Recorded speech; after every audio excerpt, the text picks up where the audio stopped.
안녕하세요, 누다심입니다. 오늘 소개해드릴 책은 심리학과 나와서 상담 받는다고요? 라는 제목의 책입니다.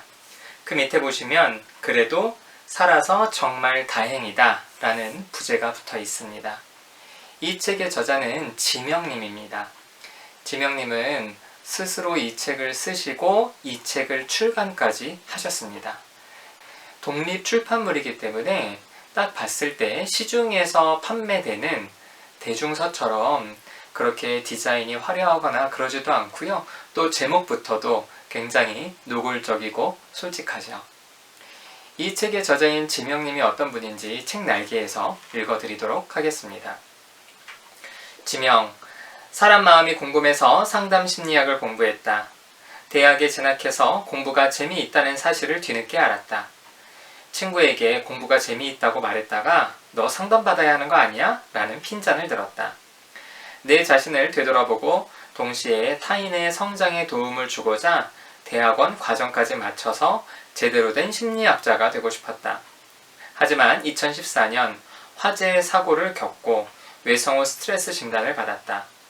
현재 사람 마음과 관련된 책을 읽고 글을 쓴다. 지명은本명이다. 이 책의 저자는 지금 읽어드린 것처럼 상담 심리학을 학부에서 전공한 분이십니다. 그런데 학부에서 상담 심리학을 전공하기 전부터 공황장애를 앓고 있었고요. 학교 동아리에서 MT차 갔다가 겪은 큰 화재 사건 때문에 외상후 스트레스 장애 진단까지 받으신 분입니다. 이 분과 저와의 인연은 좀 독특합니다. 보통은 센터에 개인 상담이나 집단 상담 혹은 다른 프로그램에 참여하러 왔다가 그 이후에도 지속적으로 관계가 연결이 된 경우들이 대부분인데요. 이 지명님은 어느 날 갑자기 저한테 전화를 주셨습니다. 저는 핸드폰 번호를 인터넷에 공개하고 있기 때문에 정말 많은 분들로부터 전화를 받습니다. 그런데 그 전화의 대부분은 상담이나 혹은 심리학 대학원 진학과 관련된 문의일 때가 많죠. 어느 날 모르는 번호로부터 전화가 와서 저는 또 그런 전화겠거니 하고 전화를 받았습니다. 전화를 하신 분은 누다심 선생님이신가요? 라고 물었습니다. 그래서 저는 네, 맞습니다. 그랬더니 그분이 하시는 말씀이 선생님은 저를 모르시겠지만 저는 예전부터 선생님 블로그를 꾸준하게 보고 있었습니다. 그런데 선생님, 제가 지금 너무 힘들어서 전화를 했는데 잠깐 저랑 전화 통화가 가능한지를 물으시더라고요. 그 목소리가 굉장히 불안하고 다급해 보여서 저는 무슨 큰일인가 싶어서 그분에게 전화 통화 가능하다 이야기를 했습니다. 지금 자신이 공황 발작을 겪고 있는데 선생님이 생각나서 전화를 드렸다, 이렇게 얘기를 하시더라고요. 그래서 저는 그분과 전화 통화를 이어가면서 나를 평소에 어떻게 알고 있었는지, 언제부터 공황장애를 겪고 있는지 이런 이야기를 물어봤습니다. 그리고 지명님께서는 자신이 공황장애를 겪고 있었던 상황에서 외상 사건을 경험하면서 지금 상황이 더 힘들어지게 됐다라고 하셨어요. 그래서 저는 거기에서 지명님과 조금 더 길게 통화를 하고 지명님이 이제 좀 괜찮아졌다 이런 이야기를 하시면서 전화를 끊었습니다. 그때 저는 지명님의 전화번호를 저장해 두었고 그 이후로도 지명님은 자신이 공황 발작이 일어났을 때 저한테 자주 전화를 주셨습니다. 자, 그랬던 지명님께서 자신의 경험을 담은, 그리고 심리학과 상담, 학계의 이야기와 우리나라의 정신건강 문제를 좀 포괄적으로 다루고 있는 이 책을 쓰셨고요. 저한테 한 권 보내주셨습니다. 여기 보시면 지명님께서 저한테 포스트잇으로 편지를 쓰신 게 있으세요. 읽어드릴게요. 누다심 선생님, 안녕하세요. 지명입니다. 책이 나오기까지는 수많은 사람의 도움이 있었지만 이 책을 쓰기 이전에 제 자신을 돌아보고 사색하는데 아프지만 선생님의 도움이 있었습니다. 매번 감사합니다. 무더운 여름 건강히 보내시길 기원합니다. 저한테 직접 책을 보내주셨어요. 그런데 이제 이 책을 받은 게 작년 7월이었는데 그동안 제가 책 출간 작업을 하느라 이 책을 읽지 못하다가 이번에 책을 읽게 되었습니다. 생면부지인 사람으로부터 반복적으로 전화를 받다 보니까 저도 지명님과 매우 가까운 사이라고 느껴지게 됐어요. 참 신기한 경험이었는데요. 그래서 지명님은 공황 발작이 있을 때마다 저한테 자주 전화를 하셨고 저는 그 상황에서 같이 버텨주기도 하고 여러 가지 다른 주제로 이야기를 나누기도 했습니다. 제가 지명님에게 상담을 받고 있느냐고 물었더니 지명님은 개인 상담을 받고 있다고 하셨고 그래서 저는 개인 상담을 받고 있으니 집단 상담에 참여해보라고 권유했습니다. 자신이 불안한 상황에서 회피하거나 도망가지 않고 여러 사람들과 함께 버텨내는 경험은 불안장애 극복에 굉장히 큰 도움을 주기 때문입니다. 불안장애로 고통받는 사람은 다른 사람들이 자신을 이해하지 못한다는 생각에 관계에서 철수를 해버리는데요. 그렇게 관계에서 철수를 해버리면 나중에 힘든 상황에서 관계에서 도움을 얻을 수가 없기 때문이죠. 그런데 지명님은 먼 거리를 이동하는 것이 굉장히 힘든 상태였고요. 그래도 저는 쉬지 않고 계속 집단 상담을 권했습니다. 그리고 지명님은 부모님의 도움을 받아 용기를 내어서 몇 번의 시행착오 끝에 상담센터에 오셔서 집단 상담에 참여하게 됐습니다. 그 이야기가 책에 기록되어 있습니다. 그동안 어떻게 지냈는지 나를 보고 싶었다는 말로 집단 상담이 시작되었다. 한 집단원은 내가 그동안 집단 상담에 참여하지 않자 걱정돼서 나에게 연락을 했다고 했다.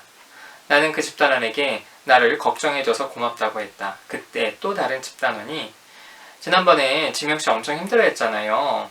그때 나랑 전화했는데 어땠어요? 라고 물어봤다. 그래서 그땐 고마웠어요. 오늘은 힘내서 센터에 왔다고 대답했다. 집단을 진행하는 선생님은 지명씨 집단원들과 연락을 많이 했네요. 지명씨 불안하고 힘들 때 나한테 계속 연락하는 거 알아요? 라고 물어봤다. 그래서 네, 알고 있어요. 감사합니다. 라고 대답했다. 그러자 선생님은 화를 내면서 고맙다고 오랜만에 얼굴 봐서 반갑다는 그딴 말 이제 그만하고 그때 감정이 어땠어요? 나에 대해서 뭐 하고 싶은 말 없어요? 물어보았다. 나는 절 걱정해 주시는 것 같아서 고맙습니다. 라고 했다. 하지만 선생님은 표정이 좋지 않았다. 나는 그 상황이 이해되지 않았다. 그래서 왜 갑자기 저한테 뭐라고 하시는 거예요? 라고 물어봤다. 그러자 선생님은 아니 지금 이런저런 이야기 하는 게 아니라 당신 감정을 말하라고. 감정. 지금 집단 상담하면서 무슨 감정을 느끼는지 사람들과 소통하면서 왜 당신 감정을 드러내지 않냐고 라며 답답해 하셨다. 나는 내가 뭘 잘못했는지 그리고 왜 갑자기 집단 리더가 화를 내는지 이해하기 어려웠다. 뭐지? 그동안 집단 상담에 몇 번 빠져서 화가 난 건가? 아니면 무슨 일이 있었나? 추측 이외에는 다른 방도가 없었다. 그때 대학원을 졸업하고 상담 수련을 받는 선생님이 날 한심하게 쳐다보는 것 같았다. 그래서 나는 기분이 더 나빴다. 수련생 선생님은 감정을 골라봐. 화, 짜증남, 분노, 우울, 당황. 지금 내가 느끼는 감정을 지금 여기서 말로 표현해보라고. 대학에서 심리학 공부했다며 감정 안 배웠어? 한국말 몰라? 라며 나를 자극했다. 나는 화가 머리 끝까지 났다. 완전 무시당하는 느낌이었다. 상담사 자격증도 없는 수련생 주제에 도대체 나를 그동안 몇 번 봤다고 나를 한심하게 쳐다보면서 내 감정을 객관식으로 고르라고 했다. 한 대 확 때려주고 싶었다. 그 순간 집단 리더가 어휴, 그러니까 공황장애나 걸리지? 라고 말했다. 나는 폭발할 수밖에 없었다. 나는 화난 목소리로 이런 족같은 사람이 어딨나? 저런 새끼가 어떻게 상담자야? 아니 명문대 대학원도 나오고 책도 쓰고 강연도 하는 놈이 나한테 그러니까 공황 걸리지? 라고 막말을 해? 이거 완전 미친 게 아니야? 소리 지르며 상담실 문을 팍 차고 나와버렸다. 복도에서 떨리는 손으로 차가운 물을 마셨다. 집으로 가야겠다는 생각을 했다. 물을 마시는데 집단 리더와 보조 상담자가 나와서 다시 나를 상담실로 끌고 가려고 했다. 지금 이게 도대체 뭐 하는 거예요? 라고 말했다. 하지만 옷이랑 가방이 상담실에 있었기 때문에 다시 상담실로 다시 돌아왔다. 그리고 나는 그딴 말 한 번만 더 들으면 앞으로 집단에 나오지 않겠다고 했다. 그러자 집단 리더는 너 다시는 상담 도중에 말없이 나가버리면 가만히 안 둬. 내가 지명씨 얼마나 걱정했는지 알아? 지명씨 그동안 집단에서 계속 과거 이야기만 했어. 화재 사고 그래 힘들지. 나는 지명씨가 지금까지 버틴 것만 해도 칭찬해주고 싶어. 솔직히 집단에 이렇게 오는 것만 해도 대단한 거야. 근데 있잖아, 지명씨. 집단에서 계속 과거 이야기만 하고 지금 본인 감정을 제대로 표현하지 못해. 그러니까 마음이 아픈 거야. 왜 사람이 갑자기 죽을 것 같고 숨을 못 쉬고 불안하겠어? 지명씨 심리학 공부했다며? 본인 감정을 본인이 스스로 표현도 못하는데 당연히 마음이 아플 수밖에 없는 거 아니야. 계속 그렇게 살 거야? 계속 과거에 갇혀 살 거냐고. 빨리 말해봐 좀. 나는 아무 말도 하지 못했다. 리더의 말이 나를 자극하고 기분 나쁘게 한 건 맞다. 하지만 리더의 말이 틀린 말도 아니었다. 나는 그동안 나의 감정을 속이고 살아왔다. 다른 사람이 상처를 주면 나는 그러지 마세요 라고 말을 해야 하는데 웃으면서 그냥 계속 남에게 숙이면서 살아왔다.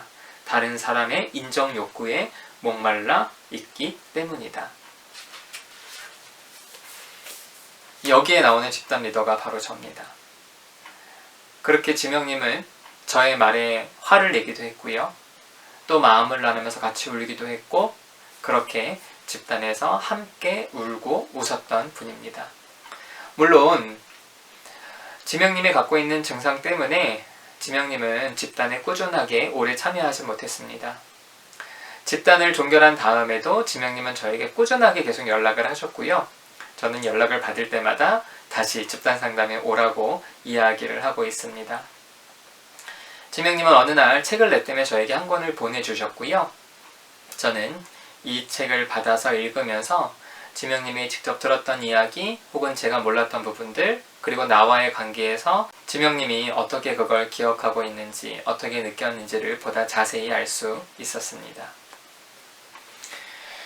심리학과 나와서 상담 받는다고요? 우리는 마음 공부를 하면 당연히 마음이 괜찮아질 거라고 생각을 합니다. 하지만 학교에서 책으로 배우는 마음과 실제로 경험을 통해서 살펴보는 마음은 차이가 있죠. 그래서 지명님은 이 책을 통해서 어떤 공부를 했든지 상관없이 우리가 어떤 모습이든지 상관없이 우리의 마음을 돌아보는 일은 아주 중요하다. 이렇게 메시지를 주고 있습니다. 심리학과에 진학하려는 분들 이 책을 읽으시면 심리학계에서 일어나고 있는 일들을 아실 수도 있습니다. 왜냐하면 지명님이 단지 자신의 경험만을 쓴 것이 아니라 이쪽 분야에 들어오지 않으면 잘 알기 어려운 이야기도 쓰고 계시고요. 그리고 또 상담을 내가 받아야 될까라고 고민하신 분들이 이 책을 읽으신다면 아, 상담이란 이런 거구나. 누구를 찾아가야 되고 어떤 식의 상담이 있구나. 이런 정보도 아실 수 있을 거고요. 또 공황장애와 광장공포증, PTSD로 고통받는 분들이 이 책을 읽으신다면 아, 이 친구도 이렇게 애써서 조금씩 포기하지 않고 노력하면서 이겨내고 있구나. 그런 위로와 공감도 받으실 수 있을 겁니다. 그래서 심리학과 진학을 원하시는 분들, 공황장애나 광장공포증, 외상후 스트레스 장애로 고통받으시는 분들, 그리고 상담을 할까 말까 고민하신 분들에게 이 책을 추천합니다.